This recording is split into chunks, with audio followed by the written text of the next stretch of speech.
Today's topic is different forms of scientific misconduct. I will also address publication ethics issues and the ethics of supervision. I will start with an action theoretic definition of scientific research. That is, to look at scientific research as a kind of human action, not just a cognitive activity going on in the heads of researchers. And my professor in philosophy, he made a distinction between three different steps, phases of research. For the first, we have the search phase. That is the phase where we formulate research questions, select methodologies, select topic. Then we have the acquisition phase. That is the phase of research where we collect data, where we analyze data. And then we have the use or application of scientific research. That is the process, for example, drafting a paper, publishing a paper, or giving a talk on your research to colleagues or to the general community. And the reason I make use of this differentiation will be clear in a few seconds. The advantage of dividing research in these three phases is that it helps us to identify the rules of play, the norms, the values that are involved in these three different phases. And we can differentiate between three different types, three different forms of norms and values. We have the internal norms, we have the external norms, and then we have a third type, which I call linkage norms. What this means, I will explain. Internal norms of science are those norms, those rules of play that are needed to guide and justify those scientific activities which can only be carried out by qualified scientists and researchers. End of quote. External norms, on the other hand, are norms and values which are used or needed to guide and justify scientific activities which are not the exclusive responsibility of scientists and scholars. This might seem a bit hermetic. Let's unpack it. But first,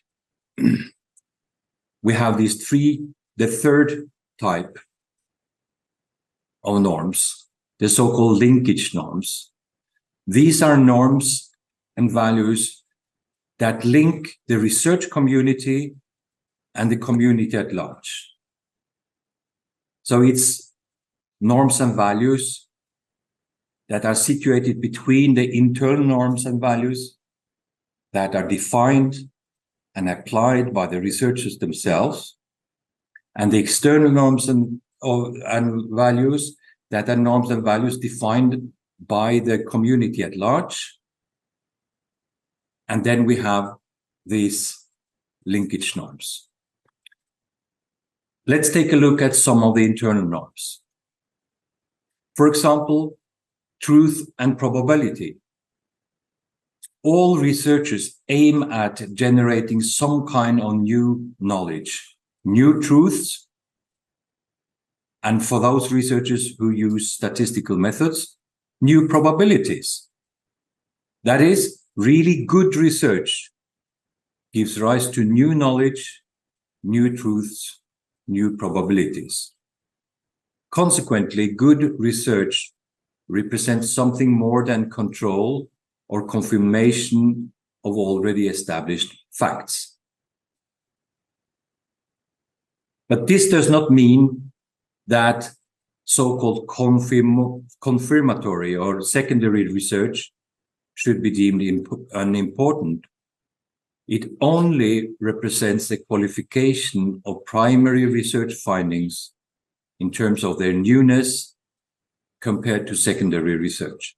But we know that, for example, in medical and health-related research, secondary research is extremely important. Take the example of drug testing. Most clinical trials last just some weeks, some months.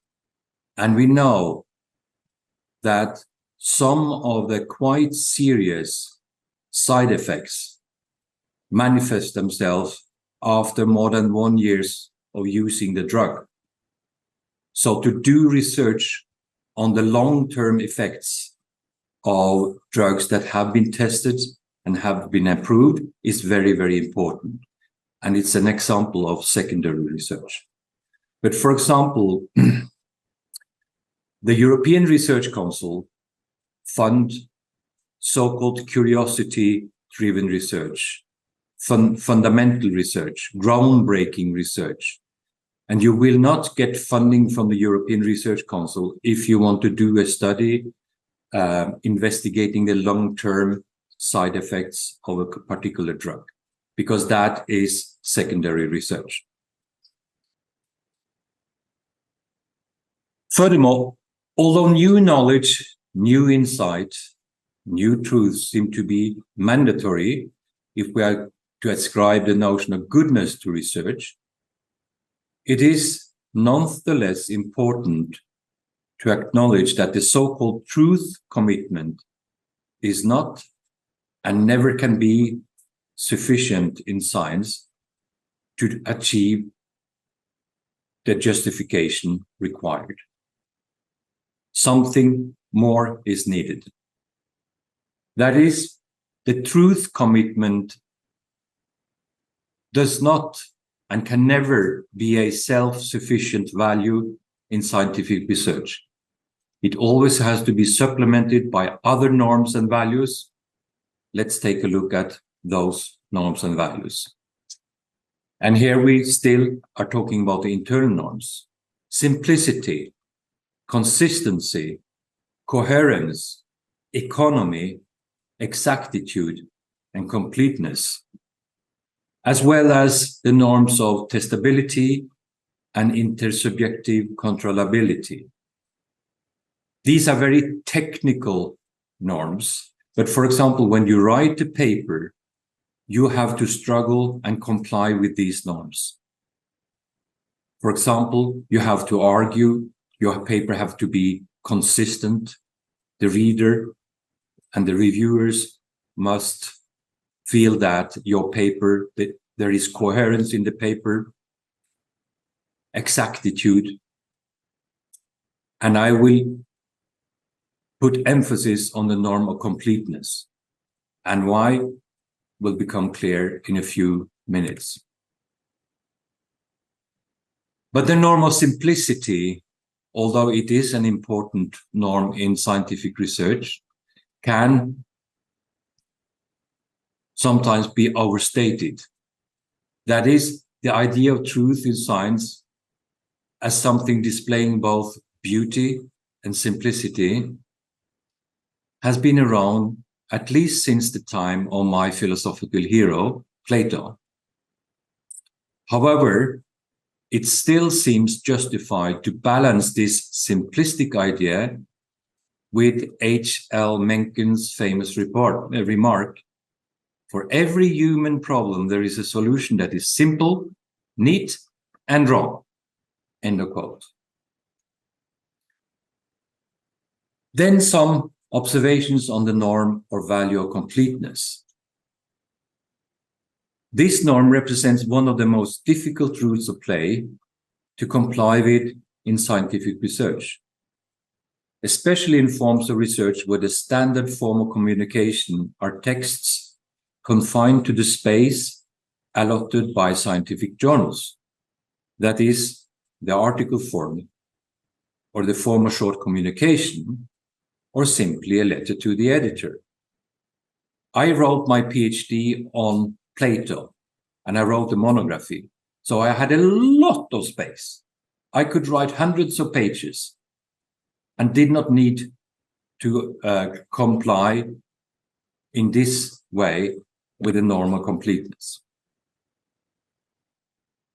So to act in accordance with this norm, within the limited space of a contribution of a scientific paper, requires exactitude and economy, not economy in the currency meaning of economy, but in a different way.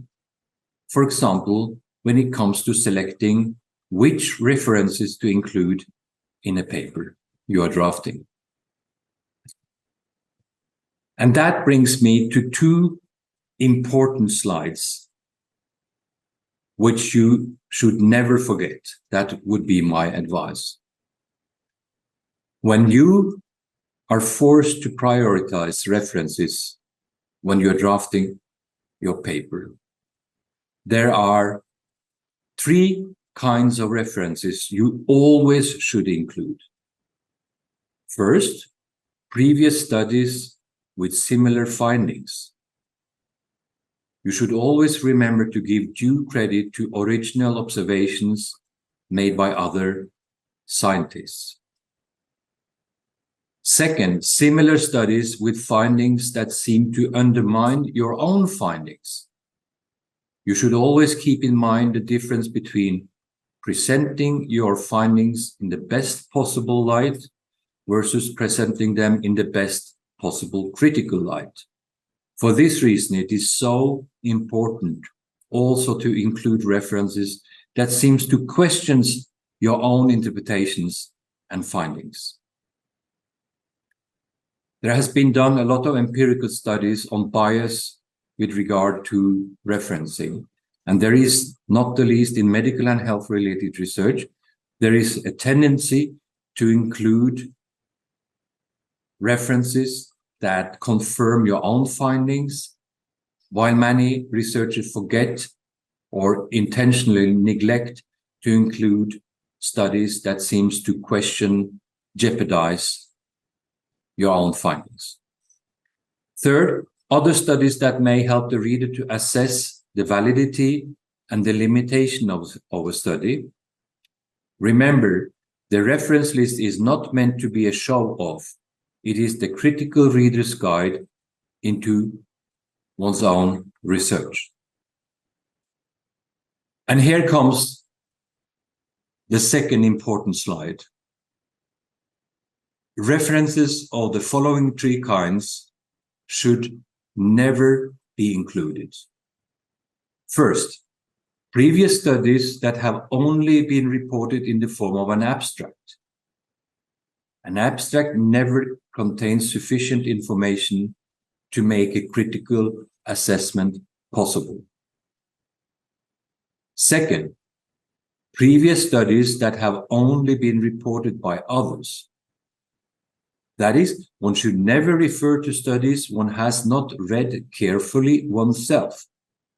And many researchers violate this norm in this way.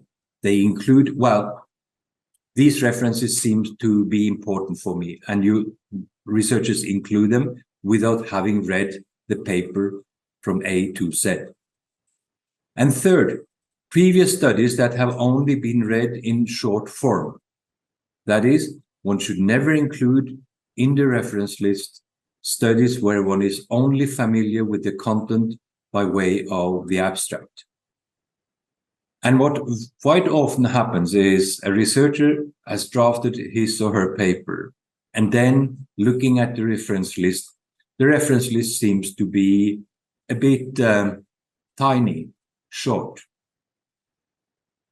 The ambition is to submit the paper next week.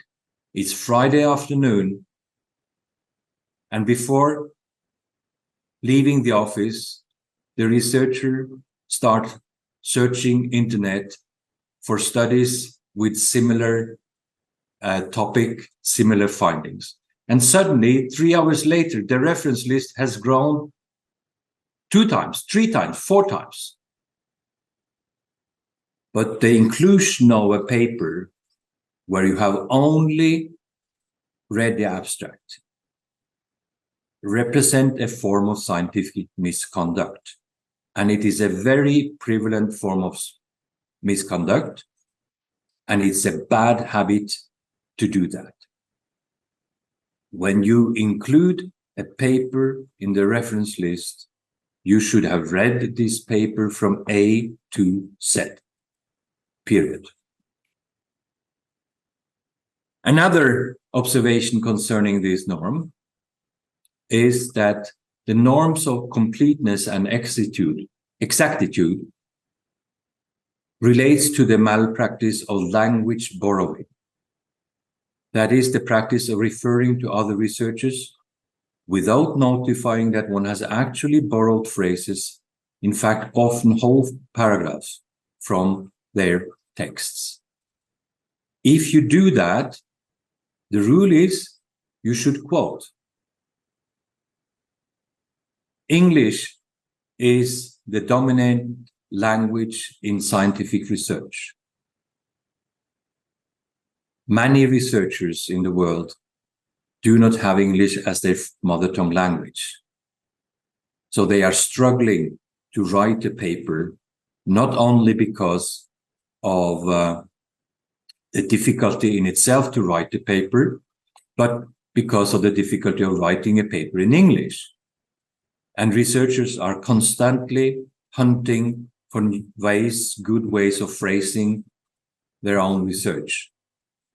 And then there is a temptation always to borrow phrasings from already published papers. If you do that, the rule is you should include these phrases in terms of a quote. So the language barrier is a barrier that can lead to a form of scientific misconduct, a form of plagiarism, not plagiarism of ideas, but plagiarism of phrases, and quite often of whole paragraphs. And that is what I would label expressional weakness. And for sure, such weakness needs to be overcome, but it is not overcome by borrowing phrasing from other researchers without notifying the readers that, in fact, this way of phrasing my argument I have borrowed from another researcher. In such situations, it may be tempting to hunt for good ways of phrasing an argument in native text and simply clip and paste. This practice is acceptable as long as the borrowed texts are accompanied by quotation marks. To hide one's borrowing by avoiding quotation marks is never warranted. Let's then move to the next group of internal norms. The norms of openness, open-mindedness, and confidence. These are norms that draw attention to the social aspects of scientific inquiry. That is, scientific research does not take place in a vacuum. It unfolds in a human, although not necessarily humane, community of researchers, research subjects, and other human beings. And to act in accordance with these norms and values implies willingness to accept critique and legitimate counter-arguments, as well as willingness to change one's mind in the light of new and relevant bits of information. So, again, to quote my professor in philosophy, one should not only ask, is it true? One should also ask, what else is true?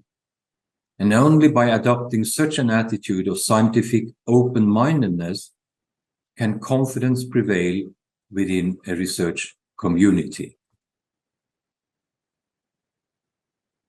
Third observation, a second form of openness relevant in the social process of acquiring scientific knowledge and insight is openness to colleagues about ongoing ideas and projects of research.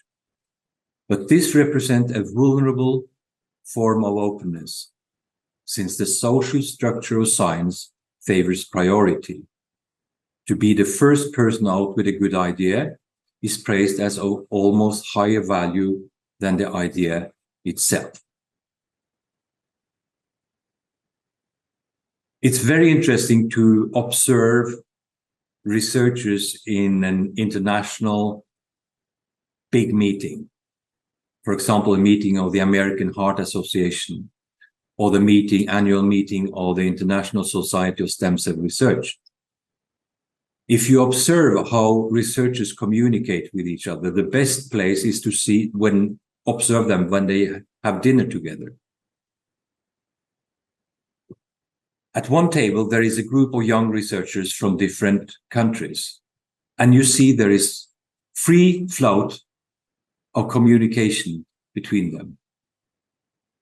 Then you move to the table where the professors from different countries in this field of speciality, they know each other for decades, they meet every year, but they communicate in a different way. They eat the same food, they drink the same kinds of drinks, water, wine, etc., but they communicate differently.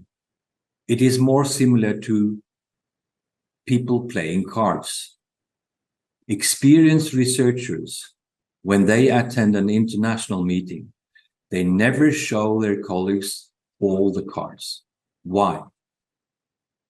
Because in a scientific context, it is so important to be the first one out with a new finding, a new idea. So researchers are not obliged to show all their cards before they have published a study.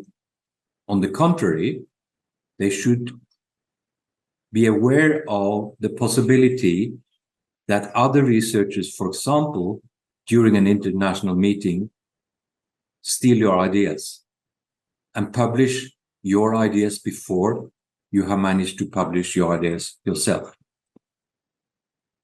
So secrecy during the research process is justifiable. However, after the results have been acquired, secrecy is no longer acceptable. Then publication is the only acceptable option.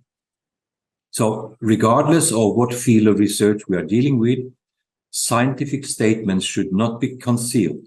They should be made public so that their scientific validity can be tested and checked by other scientists.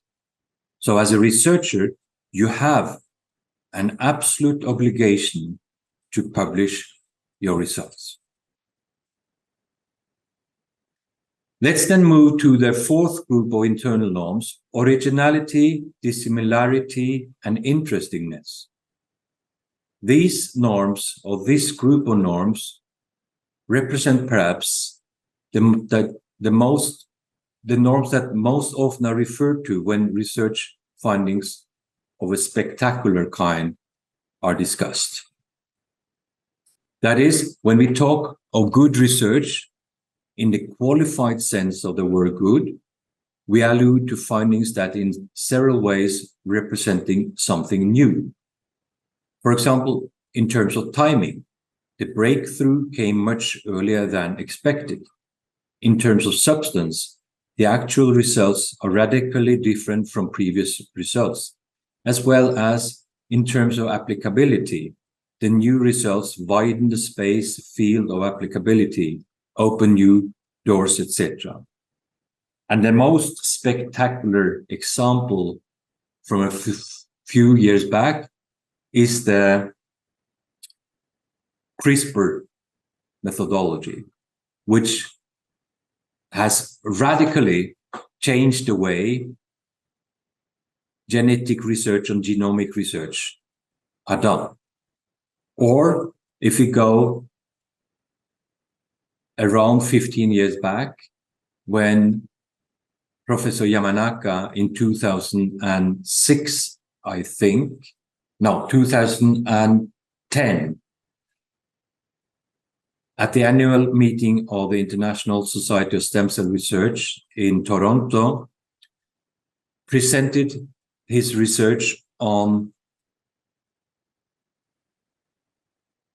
stem cells that were not human embryonic stem cells, but where he presented a method where he had been able to de-differentiate somatic cells, specialized somatic cells, and bring them back to a totipotent stage and make use of them as stem cells instead of embryonic stem cells. Until his findings, more than 90% of all stem cell researchers used human embryonic stem cells. A few years after he had published his results, almost 90% of researchers made use of his iPS cells instead, made use of his methodology to grow stem cells, totipotent stem cells for research. Second observation, as is the case with the core values of scientific research, the norms of truth and probability, even those core norms are never self-sufficient. They always have to be supplemented by internal norms and values, such as exactitude, consistency, intersubjective controllability, and testability, as well as by linkage norms such as relevance and fruitfulness. And the importance of this normative fact will become clearer when we now turn the attention to the most delicate internal norm in science, the honesty norm. I said some minutes ago that the core epistemological norm in science is truth. That is, the aim is to generate new knowledge, new truths, new probabilities. But this core epistemological norm has a twin sister. The knowledge, the new knowledge you generate, should also be truthful.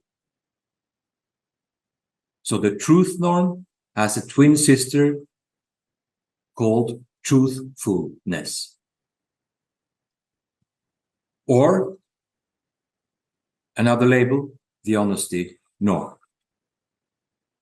In 2005, Merriam-Webster reported that integrity received more hits than any other word in their online dictionary. And he continues, it's not clear how many more hits scientific integrity can take. An MIT researcher is fired for fabrication of a dozen papers. The pharmaceutical company omits data from key publications about side effects. The South Korean stem cell researcher admits to a stunned nation that, blinded by work and a drive for achievement, he submitted a fake it before you make it article to Science. It appears that research misconduct has taken its place among the epidemics that scientists need to worry about. End of quote. And the quote is from a small article by Glenn McKee in 2006. Second observation on honesty, and this is a quote from Fanelli's paper. A popular view propagated by the media and by many scientists sees fraudsters as just a few bad apples. This pristine image of science is based on the theory that the scientific community is guided by norms including disinterestedness and organized skepticism, which are incompatible with misconduct. End of quote. So let's then start defining what honesty in research means. And I will do it by introducing a negative definition of honesty. That is a definition of scientific misconduct. And the three worst forms, or the two worst forms of scientific misconducts, are fabrication and falsification of research results. And as Martinson and colleagues says in this paper published in Nature in 2005, to protect the integrity of science, we must look beyond falsification, fabrication, and the third worst form of scientific misconduct, that plagiarism, to a wider range of questionable research practices. And here a quote from Kakuk, and it's a paper related to this spectacular research scandal, stem cell research scandal in South Korea in 2006. According to their results, scientists did not see fabrication, falsification, or plagiarism as a real problem. Instead, they described more common problems that were put into 4 categories: the meaning of data, the rules of science, life with colleagues, pressures of production in science. The confessed modes of misbehavior, like minor misusage of funds, cutting corners in a hurry, inadequate record keeping, etc., ranged 10 to 50% in the sample population of researchers. Further analysis made them realize that these problems and the attendant misbehaviors are not solely associated with the ordinary human frailties, but as much with the characteristics of the working environments in contemporary labs. End of quote. So, with reference to the quote from the Nature paper, when we talk about scientific misconduct, we have to look beyond fabrication, falsification, and plagiarism of ideas to the wider research context. And that brings me to the further list of scientific misconduct. Plagiarism of the results of entire articles of other researchers. That happens time and again, but not very often. Distorted representation of the results of other researchers is very prevalent. Wrongful or inappropriate attribution of authorship, another form of scientific misconduct that is very prevalent. Covert duplicate publication, and other exaggerations of the personal publication list. For example, self-referencing. You should only include a paper of your own in the reference list if that paper has anything to do with your new paper. But many researchers sin against this and include a lot of papers of their own.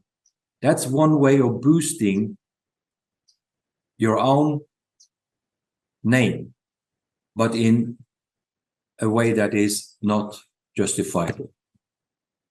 Furthermore, presentation of results to the public before you have published your paper. The rule should be, it is first after you have published your paper that it is advisable to communicate your findings to a broader public. Why? Because the main reason you publish is not to tell the world about your results. It is to challenge your scientific colleagues to critically assess the justifiability of your findings. Next, omission or recognition of original observation made by other scientists, or exclusion of persons from the group of authors despite the contribution to the paper in question.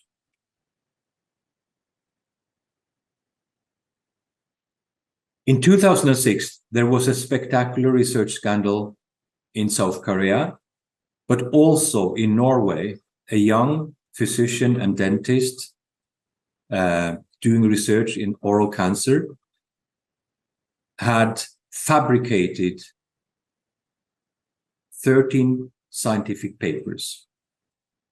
He had fabricated data. That is, he had in his paper, he was referring to so and so many patients that have been included as research subjects. Then it was discovered that he had faked even the patient's data.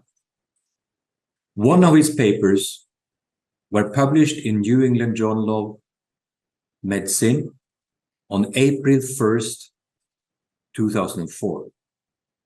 I don't know how it is in your countries, but in Norway, April 1st is the day when it's allowed to fake. But everybody knows that. But the irony was one of his fabricated papers were published in New England Journal of Medicine on April 1st, 2004. So rotten apples are not the causes that may explain the current climates of breeding and cultivation in academic research ambiences. Rather, they are the dramatic negative side effects of unhealthy working environments in these ambiences. In the 13 fabricated papers of the Norwegian researchers, there were more than 60 co-authors. How is it possible that 60 co-authors never discovered that the main researcher had fabricated the results? How is it possible to be a co-author if you have not been able to discover the fabrications that have been going on for years? That raises the questions: had all the co-authors really done the job that was required to be listed as co-author? Let's now take a look at factors that might lead to dishonest research cultures.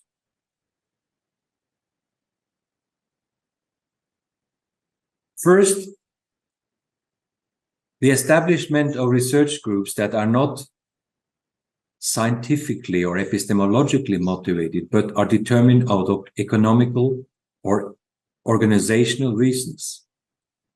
Second, the growth of program research at the cost of curiosity-driven research. Third, the growth of industry-sponsored research at the cost of researcher-initiated research. And as all of you know, in medical and health-related research, there is a lot of industry-sponsored research. That is, research which has not been initiated by researchers, but most often by pharmaceutical companies. Furthermore, the sponsors' influence on the selection of research questions to pursue. Next, the sponsors' influence on the publication of the research results, especially when negative findings are the case. And the sponsors' influence on the selection of authors and co-authors. Here is an interview study by Martinson and colleagues, published in Nature in 2005. And it was from this paper I quoted, I included this quote: to protect the integrity of science, we must look beyond falsification, fabrication, and plagiarism to a wider range of questionable research practices. And here is a table from this paper, and you see that when it comes to fabrication, falsification, and plagiarism, the percentage is quite low. But when you look at so-called other behaviors, publishing the same data or results in 2 or more publications, inappropriately assigning authorship credit, withholding details of methodology or results in papers or proposals, using inadequate or inappropriate research designs, dropping observation of data points from analysis based on a gut feeling that they were inaccurate, and inadequate record keeping related to research projects. You see, this is quite frequent. And also, number 5, using another's ideas without obtaining permission or given due credit is quite low. That is a form of plagiarism.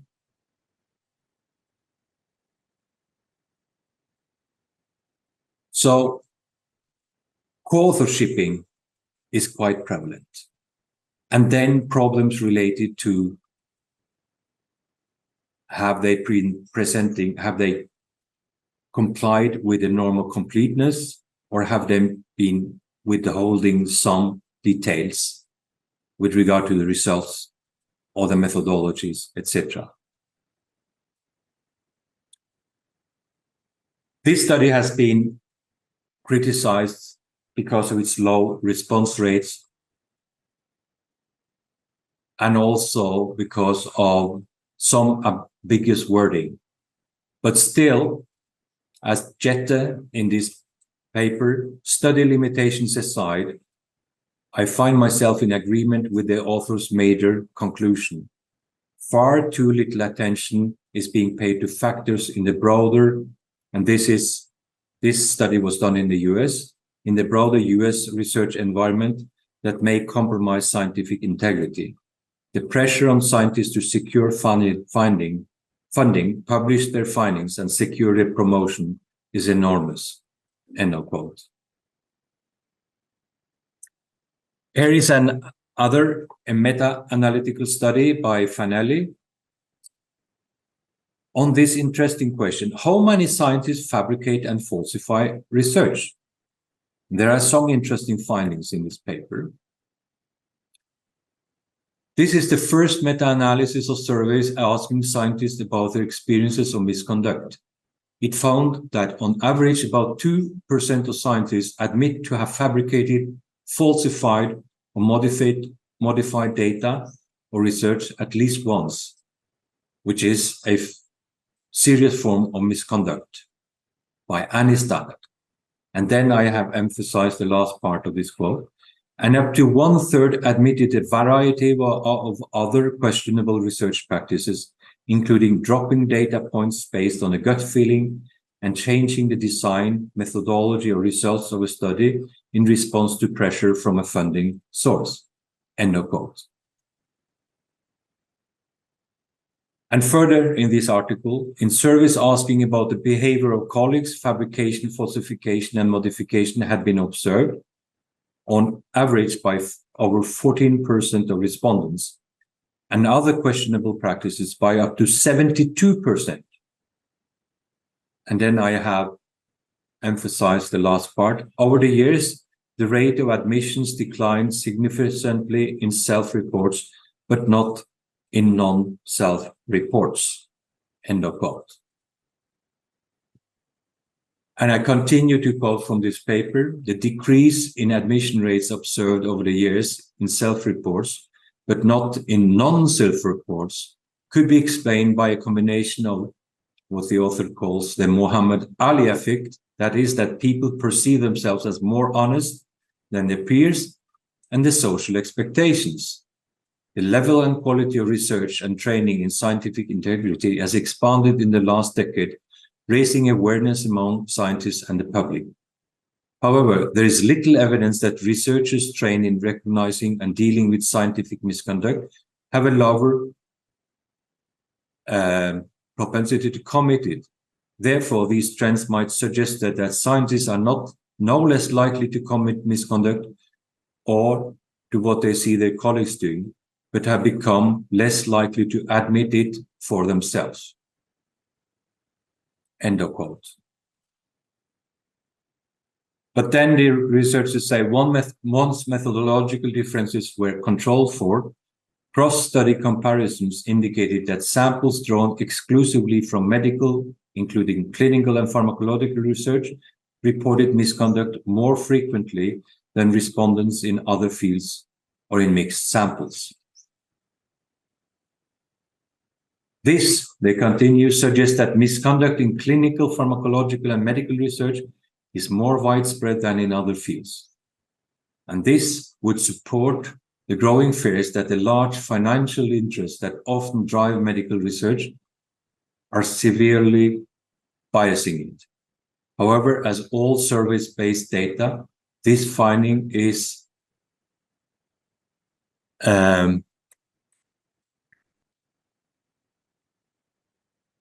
This finding is open to the alternative interpretation that respondents in the medical professions are simply more aware of the problem and more willing to report it. Well, this, I think, is a too friendly interpretation. Then in this publication by Grant Steen on retractions in the scientific literature, the topic is sins of omission versus sins of commission. We evaluated every research paper noted as retracted in the PubMed database from 2000 to 2010. PubMed was searched on January 22nd. No, was searched on 22nd of January 2010 with the limits of items with abstracts retracted publication English. A total of 788 retracted papers were identified, all of which were exported from PubMed and saved as a text file, available upon request as described. End of quote. We tested the prediction that fraudulent papers would come from countries with a weak research infrastructure by collating the country of address of the first author of all retractions. Comparing papers retracted for fraud with papers retracted for error, journal IF was higher among fraudulent papers. And then some surprising results. The average number of authors was significantly higher for fraudulent papers, and fraudulent papers were retracted significantly more slowly than erroneous papers. It has been postulated that retracted papers involve relatively few co-authors, since having many co-authors would seem to provide a backstop against both error and fraud. In contrast, we hypothesized that fraud is easier to perpetrate when personal responsibility is diffused. So, that higher the number of authors are, the more frequent are retraction of papers. So the contrary to what was believed before this publication. And then another surprising finding.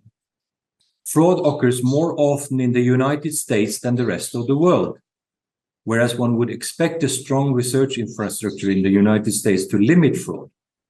We find no evidence to support a contention that papers submitted from China or other Asian nations are more likely to be fraudulent.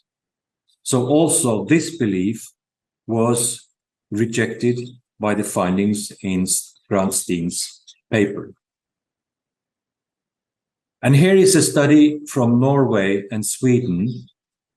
And this is a study where PhD students at medical faculties in Norway and Sweden were asked about scientific misconduct. And here are some of the major findings. The participants in the study were postgraduate students being enrolled in the PhD program at the largest medical faculties in Sweden and Norway.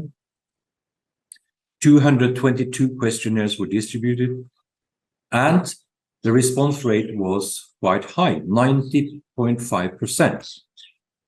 One set of questions concerned the experience of scientific dishonesty and other ethical behavior in connection with research during the previous 12 months of their PhD. On average, 22% of the respondents answered that they had heard or read about researchers who had cheated, nationally or internationally. Around 2% of the respondents in Stockholm had experienced pressure to plagiarize publications, and about 2% had experienced pressure to present results in some other misleading way. None of the respondents in Oslo reported pressure to any of the listed categories of scientific dishonesty, but 5 were uncertain whether they had experienced pressure. One respondent in Oslo reported to have falsified data in the last 12 months, and one respondent in Stockholm and one in Oslo reported that they had presented results in some misleading way during this time. 3 respondents in Stockholm and none in Oslo knew about somebody in the department who during the last 12 months had fabricated data. One respondent in Oslo and 5 in Stockholm knew of somebody in their department who had falsified data. In total, 20% had experienced unethical pressure with respect to some kind of scientific dishonesty, and 21% were not sure. And then I have put emphasis on the last phrase. About 13% of the respondents had experienced unethical pressure concerning the order of authors on publications during the last 12 months. And that confirmed a lot of other studies that co-authorshipping and pressure with regard to authorship is a quite prevalent form of scientific misconduct. On average, continues the author, 63% of the respondents were uncertain whether their department had a written policy about scientific conduct. More than 11% did not agree with the statement that it is never appropriate to report experimental data that have been created without actually having conducted the experiment. And 1.5% did not agree that it is never appropriate to alter experimental data to make an experiment look better than it actually was. That is quite disturbing to read. 39% did not agree with the statement that it is never appropriate to try a variety of different methods of analysis until one is found that yields a result that is statistically significant. And 6% did not agree that it is never appropriate to take credit for the words or writing of someone else. That is also quite scary, in my view. 13% agree that it is acceptable to selectively omit contradictory results to expedite publication.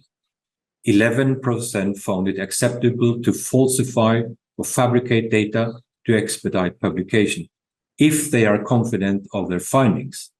And 40% agree that it is more important that data reporting be completely truthful in a publication than in a grant application.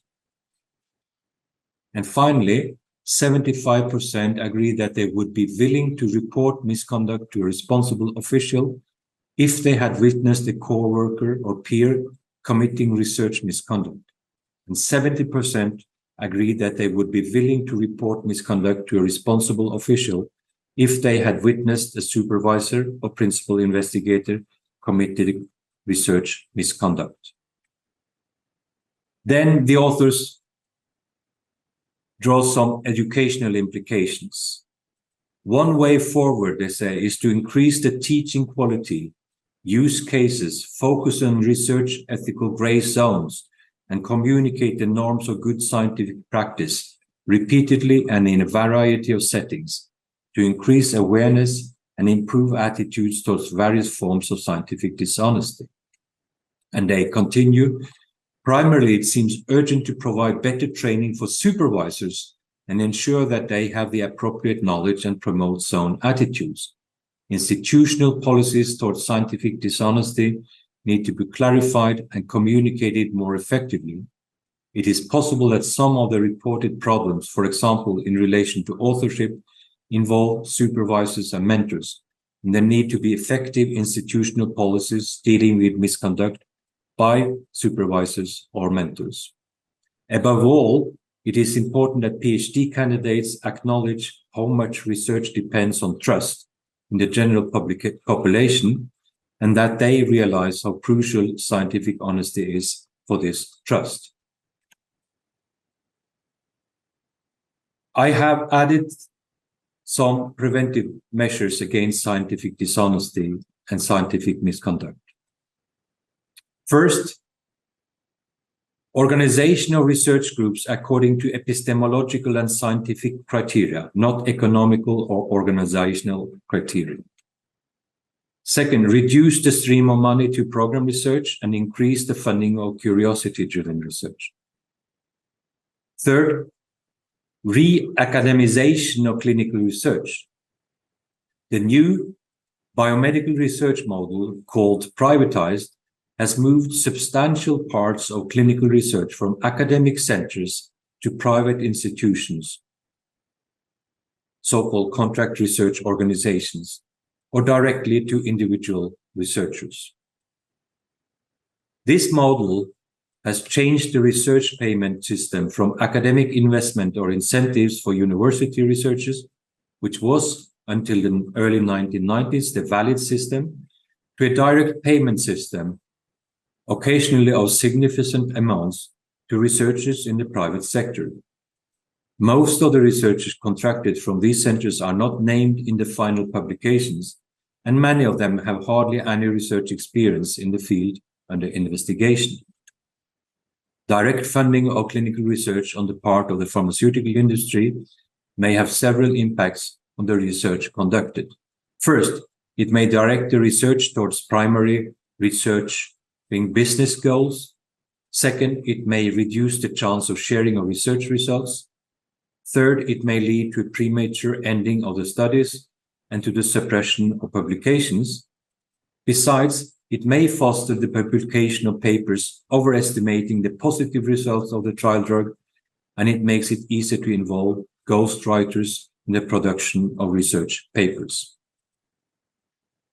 Furthermore, disclosure of the amount and size of conflict of interest. The increasing influence of the pharmaceutical industry on clinical research and development may impact the decisions of editorial boards of medical journals through their financial ties to highly renowned experts serving on these boards and on committees providing advice to national and international health authorities and organizations. Next, re-academization of physicians' continuous medical education programs. The pharmaceutical industry funds a great deal of the so-called continuous medical education programs of physicians. For example, in the US, almost 60% of this kind of funding originates from the pharmaceutical industry. Observance of international publication guidelines for medical and health-related research. And that brings me to the so-called Vancouver guidelines. And this is the last updated version from May this year. So, according to these guidelines, who is an author? Well, to be an author, you have to fulfill 4 criteria: substantial contributions to the conception or design of the work, or the acquisition, analysis, or interpretation of the data for the work, plus, second, drafting the work or revising it critically for important intellectual content, and third, final approval of the version to be published, and agreement to be accountable for all aspects of the work in ensuring that questions related to the accuracy or integrity of any part of the work are appropriately investigated and resolved. Then, in the guidelines also, it is stated who should not be listed as co-authors, but as non-author contributors. And I quote, contributors who meet fewer than all 4 of the above criteria for authorship should not be listed as authors, but they should be acknowledged. And examples of activities that alone do not qualify a contributor for authorships are acquisition of funding, general supervision of a research group, or general administrative support, and writing, assistance, technical editing, language editing, and proofreading. Those whose contributions do not justify authorship may be acknowledged individually or together as a group under a single heading. For example, clinical investigators or participating investigators, and their contributions should be specified. For example, served as scientific advisors, critically reviewed the study proposal, collected data, provided and cared for study patients, participated in writing or technical editing of the manuscript. End of quote. Then an additional form of scientific misconduct. The first time this kind of misconduct was mentioned was in a paper published in JAMA in 1990 with the title, Underreporting Research is Scientific Misconduct. And I quote from Chalmers' article, scientific misconduct is commonly conceptualized as deliberate falsification of data, a sin of commission, but sins of omission may be even more important. A tendency exists among investigators, peer reviewers, and journal editors to allow the direction and statistical significance of research findings to influence their decision regarding submission and publication, and that about 1 in 2 trials initially reported in summary form is never reported in sufficient detail to permit an informed judgment about the validity of its results. Both of these phenomena, Chalmers said, should be regarded as forms of scientific misconduct. And this is a huge problem in medical and health-related research, the tendency to not publish negative results. And as I said previously in my lecture, negative findings might be life-saving for patients. For example, negative findings about a drug trial.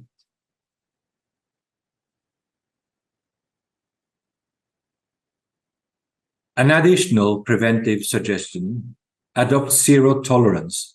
To create a zero tolerance culture, we think that it is essential, says Wells and co-authors, that an institution specifies and implements the requirements that all suspected misconduct must be reported and all allegations must be thoroughly and fairly investigated. In addition, whistleblowers should be protected. Careful attention must be paid to the creation and dissemination of measures to protect whistleblowers. Responders to our survey said that reporting would be most likely to improve if institutions and the federal government increased the whistleblower protection. Indeed, more than 2/3 of whistleblowers in a Research Triangle Institute study experienced at least one negative outcome as a direct result of their actions. And unfortunately, this is also true in my country, Norway. It is quite risky to act as a whistleblower within the context of research, especially if you are a young junior researcher, because the institution has a tendency to always trust more the senior researcher who is the perpetrator. Then additional Titmus and Al said, clarify how to report. Researchers in our study also emphasize what would promote reporting, establishing a reporting system that clearly identifies the individuals to whom allegations should be brought, and establishing clear policies, procedures, and guidelines related to misconduct and responsible conduct. End of quote. And also they put emphasis on training the mentors. If we want to build a stronger culture of integrity, then the current generation of researchers has to be educated to pay more attention to how they work with their junior team members. Mentors specifically need to become more aware of their roles in establishing and maintaining research rules and minimizing opportunities to commit research misconduct. And finally, model ethical behavior. People imitate the behavior of powerful role models. Institutions successfully stop cheating, for example, when they have leaders who communicate what is acceptable behavior, encourage faculty members and staff to follow the policies, develop fair and appropriate procedures for handling misconduct cases, focus on ways to develop and promote ethical behavior, and provide clear deterrents that are communicated. Then finally, a brief reflection on the external norms, that is, norms and values which are used or needed to guide and justify scientific activities, which are not the exclusive responsibility of scientists and scholars. And these are the norms of utility, fruitfulness, and relevance. And some observations. As from this paper by Reda Lee, the first and most evident reason for doing medical research is to generate possibilities of treatment of diseases for which there is no cure today, or for which there are only unsatisfactory cures available. End of quote. Most people would probably agree that medical research of the kind that aims at generating useful medical interventions may legitimately be labeled good medical research. But the problem is that we have few possibilities of identifying the kind of research that would satisfy the utility requirement. We do not possess the knowledge how to do it, nor do we know who would be best suited for such a task. That is, we do not know whether it would be better to leave such questions to the researchers themselves or to consider them questions of the science policy. Third observation, in order to answer questions of this type, empirical knowledge about a strategy that would give the best chance of producing useful knowledge would be necessary, something which we at present do not possess, neither within the field of medical research nor within any other domain of research.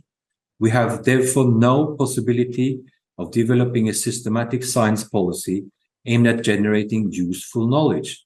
Consequently, it is also difficult to operate with utility as a criterion or principle of prioritization within research. Moreover, there are good reasons to believe that utility represents a byproduct of the attempt at reaching true scientific knowledge. In fact, says Jon Elster, a Norwegian philosopher and sociologist, utility is essentially a byproduct of research, in the sense that research gives rise to less utility if it takes utility to be its aim. But skepticism in relation to a general possibility of identifying useful research does not necessarily rule out such a possibility in every case. As a rule, however, it will not be possible. Consequently, one should also remain skeptical to claims about potential values or utility of research projects. This raises the difficult question about what criteria or principles could then serve as measures of goodness in medical research. And it seems that we have to rely on members of the core family of internal norms of science, such as originality, dissimilarity, and interestingness, and of the linkage norms such as relevance and fruitfulness. They represent normative points of contact, so to speak, between the research community and the community at large, between internal and external norms. And from these two implications for establishing a science policy definition of good medical research may be drawn. First, priority should be given to researchers and research groups or communities that have the courage to propose something new and different. That is, medical research programs and projects of research that reveal a counter-trendy nature of originality and dissimilarity. This is the kind of research that deserves the label of good medical research.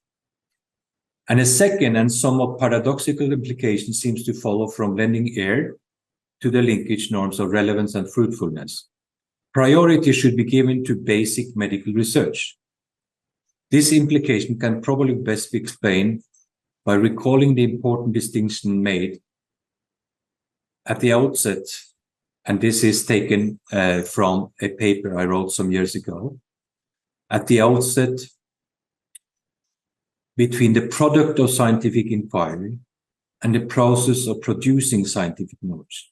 That is, the medical relevance of fruitfulness of basic research is not primarily linked to the product part of it, but to the process of scientific individuation that PhD students are subjected to whilst staying in the laboratories.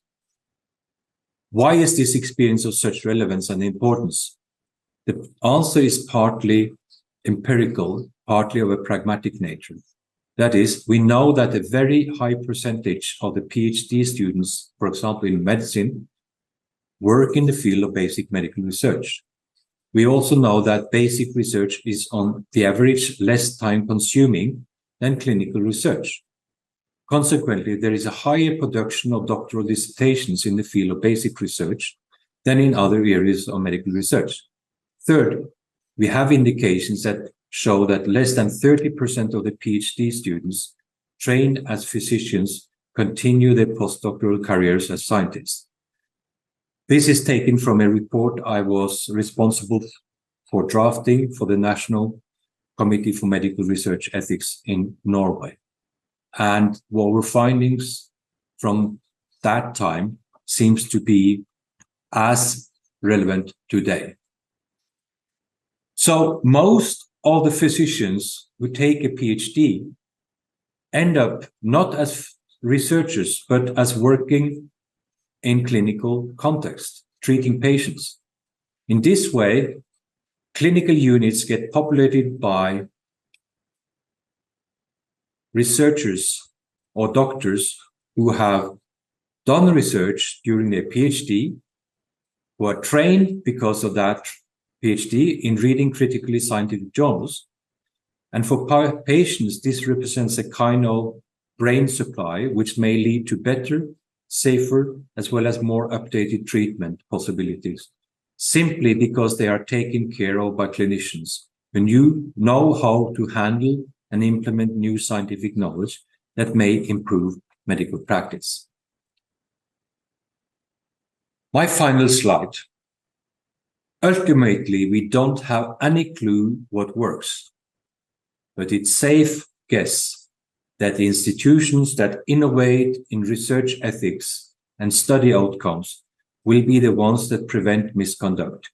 If we're going to throw buckets of money at frontier science, we'd better throw a little bit more at finding the best way to help new scientists to do it responsibly.